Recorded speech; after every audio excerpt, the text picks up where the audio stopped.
Agora nós vamos falar sobre um conto que se chama O Sonho de Baldur. Então vamos lá. Baldur é um dos filhos de Odin. Quem também é filho de Odin? Thor. Quem também é filho de Odin? Um deus que nós vamos falar um pouco mais pra frente. Brage. Mas vamos supor, Baldur é filho de Odin e Frigg, da deusa que é a esposa dele. Thor é filho de Odin com uma giganta, que representa a mãe natureza, seria uma espécie de Gaia, mas não chama Gaia, tá? Eu tô falando aqui. E então, Thor descende de Odin e de uma giganta. Interessante isso, né? O maior inimigo do gigante é filho de uma giganta. E Brage vai ter outros filhos também, que Odin inclusive também vai ter outros filhos com outras deusas ou com outras gigantas. Porém, por exemplo, eu quero fazer a reiteração aqui que eu já falei lá atrás, eu falo aqui, Loki não é filho de Odin e não é filho de Frigg. Loki não tem uma amizade como mostra na série, como uma coisa filial com Odin, não tem nada disso. Ele teve uma amizade de irmão lá atrás, mas foi lá atrás. Vamos continuar a história então. Odin e Frigg tiveram um filho que chama Baldur. Baldur, ele era praticamente o deus mais belo. Ele era o mais honrado. Ele era o mais justo de todos. Ele ia para o reino de Urd e ele que fazia o pronunciamento dos mortos, quem era justo, quem ia para tal lugar, quem ia ficar para o reino da tortura, quem ia para o lugar dos justos, com exceção dos guerreiros. Baldur também ia para Midgard e ensinava justiça aos homens, como ser justos. E todos os homens e mulheres de Midgard amavam Baldur, porque ele era o rei da justiça. Ele era o deus da justiça. Ele que proferia justiça e ensinava as pessoas a proferirem justiças. E ele que ensinava a terem juízes na terra, de acordo com a mitologia. Mas Baldur tinha sonhos horríveis nas noites. E ele sonhava que ele ia para o submundo. E ele sonhava então que ele ia ter que deixar Asgard e viver no submundo. E passou muitas noites vivendo isso, até que um dia ele resolveu contar para Odin e Frigg isso que estava acontecendo com ele. Até que Frigg resolveu então agir. Ela ficou muito irritada.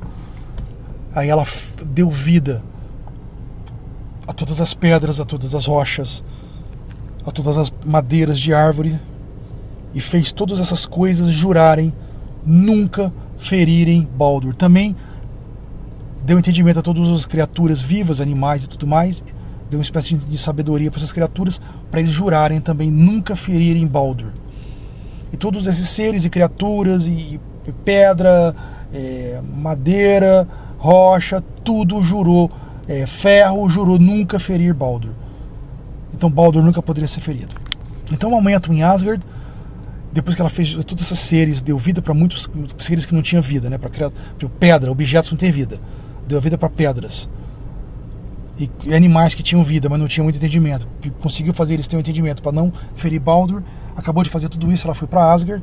Baldur estava passando, ela pegou uma pedra e jogou em Baldur e não feriu Baldur, a pedra desviou dele.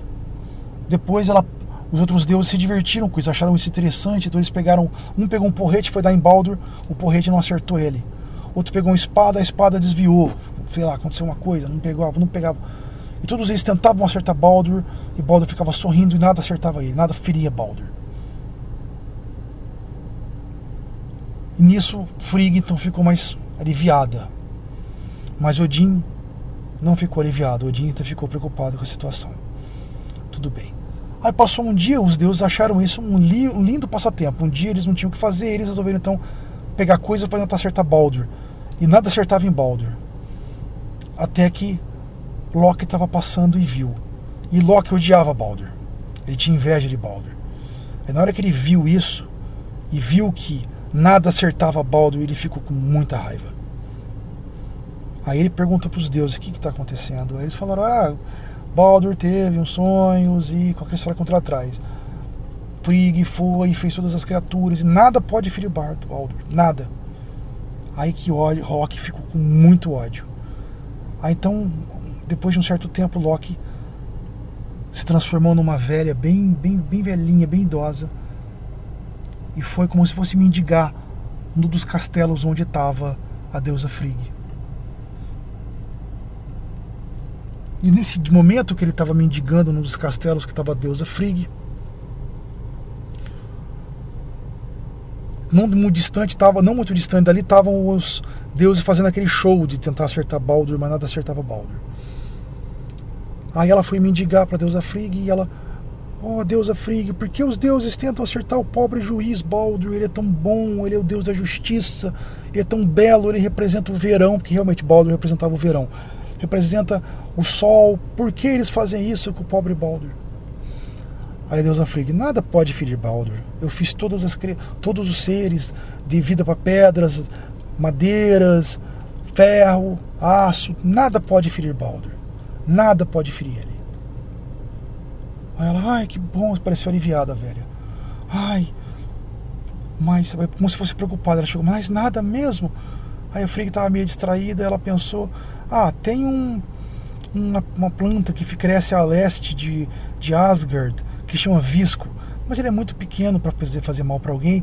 Eu não pedi para o visco, não pedi o juramento para o visco. Ela: mas aí Frigg não olhou para os olhos dessa velhinha, mas tinha um ar de triunfo. Aí de repente a velhinha desapareceu, dali Frigg já estava distraída, foi para outro canto. Aí naquela noite Loki foi até o leste de Asgard, ele pegou, arrancou a planta toda, colocou ela no peito dele, assim, não dentro do peito, assim, nas vestes dele ali, e guardou ela ali. Aí continuando o conto. Uma noite Odin estava pensando sobre esse sonho de Baldur.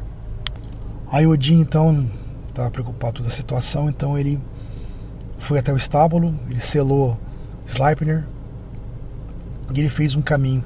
Sabe aquele caminho que eu contei lá atrás, no primeiro conto? Ele atravessou Bifrost, foi pro castelo de Heimdall, só que dessa vez ele foi com o Sleipnir. Ele foi para aquele caminho por Jotunheim, mas com Sleipnir. Depois ele foi pro caminho do reino de Urd, você lembra? Pro sul, lá pro sul. Lá no sul, ele desceu, ele encontrou o Regin, que seria o que toma conta do submundo. O Regin abriu os portões para ele e o Odin desceu a caminho do submundo.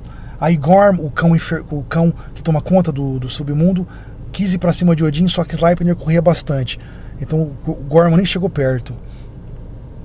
E Odin foi descendo, até chegar numa espécie de penumbra. Não aquele reino de pôr do sol eterno, não. Era uma penumbra.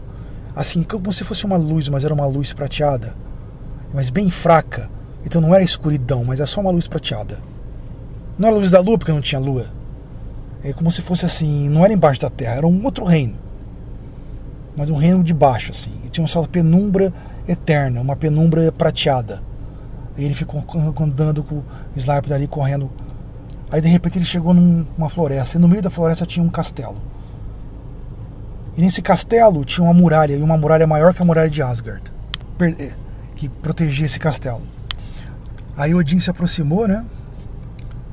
Perto dos portões. Os portões estavam fechados. Aí ele bateu no portão, só que ninguém abriu. Aí ele pegou, retornou com o Sleipnir e correu em direção à muralha. Sleipnir, então ele vem correndo e salta sobre a muralha e chega do outro lado. Chegando do outro lado, existia um castelo que tinha uma escada que subia bem alta, com uma porta bem grande. Era um castelo bem majestoso. Aí o Odin desce, deixa o Sleipnir ali, umas árvores ali perto. Aí ele sobe a escada e ele empurra a porta estava aberta. Ele entra na porta e lá dentro tem vários salões, muitos salões assim. Pessoas belas andavam para lá, homens altos e mulheres altas, todos eles tomando hidromel. E em um do salão principal tinha um trono dourado de ouro, com anéis de ouro em volta do trono. E na frente desse trono tinha uma mesa grande. No meio da mesa tinha um escudo, e em cima do escudo tinha uma taça de hidromel de ouro. Aí Odin se aproximou lá, ficou olhando. Aí de repente vem um cara como se fosse um mordomo. Aí ele diz, faz uma reverência, fala: você é o rei justo, prometidos por nós, por Mimir? Aí nesse momento Odin pensa em Baldur. Aí ele fala: eu sou um rei justo, mas eu não sou o rei prometido por para vocês. Tem um conto que diz assim, de uma outra tradição, que dizendo quem são essas pessoas, que diz que essas pessoas, elas foram salvas de uma catástrofe e foram colocadas nesse castelo, e foi Mimir que salvou elas. E Baldur viria para esse lugar e iria reinar sobre essas pessoas. Depois dizia que depois que acontecesse a última destruição na Terra, Baldur viria com essas pessoas seriam uma das que repovoariam a Terra. E também tem um conto, um tal que se chama assim, o mito de Baldur por Ridley, que diz assim, que mortais viverão depois do grande inverno de Fimbul tiver passado pelos homens, mas eles estarão escondidos e não sofrerão a catástrofe na casa de Hodmimir, e terão como alimento o orvalho da manhã. Deles os homens nascerão. Retomando aqui então, aí Odin ele desce na escada, ele pega o Sleipnir, né, e aí um dos servos lá, ele vai e abre o portão pro Odin sair. Aí Odin sai, só que em vez de ele voltar, ele desce mais para as profundezas, aí até ele chegar num lugar com montanhas bem altas e com árvores mortas. Ele vai até um lugar que fica em volta de montanhas e tinha um carvalho bem alto morto. E embaixo desse carvalho tinha uma espécie de túmulo. E aí Odin então ele profere umas palavras mágicas, né? E de repente surge então sai desse túmulo, volta para a vida como se fosse uma vidente, a vidente Vala. Aí ela fala, a vidente: eu dormi muitas noites embaixo do orvalho. Quem vem me chamar? Quem me acorda do meu sono? Aí Odin fala: eu sou Andarilho Vegtan, filho do guerreiro Voltan. Eu te chamei. Ela: o que você quer comigo? Aí ele fala: eu quero saber, Vala, você que é a vidente famosa, eu vim até aqui para saber uma coisa. Eu quero saber quem vai matar Baldur, o Deus justo, filho de Odin. Aí Vala fica quieta. Eu, na minha imaginação, imaginei uma criatura monstruosa, uma giganta em putrefação. Bom, enfim. Aí ela fala assim: a raça Aesir, os Asa, estão desesperados, mas eu falei por compulsão. Aí ele fala: o que significa, Vala? O que significa esse negócio do submundo? O que está acontecendo? Por que existe um trono dourado? E por que existe uma cadeira dourada com anéis em volta de uma mesa com hidromel e um escudo? Aí ela fala: hidromel significa bebida fermentada de Baldur. Sobre essa bebida tem um escudo que foi colocado para Baldur, mas eu falei por compulsão. Aí Odin fala: não, fique em silêncio, Vala. Você vai falar para mim, Vegtan, filho de Voltan. Você vai falar para mim. Eu tô questionando, eu quero saber tudo. Eu quero saber quem é o assassino de Baldur. Quem vai matar o filho de Odin? Aí ela fala: Odur, o filho cego de Odin. E Odin tinha um filho cego que chamava Od. Aí Odin fala: eu quero detalhes, me dê detalhes. Aí ela fala: você não é Vogtan no Andarilho. Ela fala: você é o Odin que sacrificou a si mesmo em busca de conhecimento. Aí ele fala: e você não é Vala, a vidente, você é Angrboda, a amante de Loki. Aí Angrboda fala assim: vá pra casa, pequenino Odin. Volta pro seu salão. Ninguém mais vai vir aqui até o fim, até Loki, o meu amado, escapar dos grilhões e vai retornar para mim até a chegada do fim dos tempos. Agora eu vou voltar para as sombras. Aí ela retorna pro túmulo dela. Aí Odin fica naquele lugar naquela penumbra prateada por muito tempo pensando. Aí ele sai dali porque ele sabe que não tinha nada, mas ele pensa assim, mas Loki não está preso em grilhões. Aí ele pensa, ainda não está preso em grilhões. Aí Odin retornou pelo mesmo caminho que ele fez, até ele voltar para Valhalla. Não, até voltar para Asgard.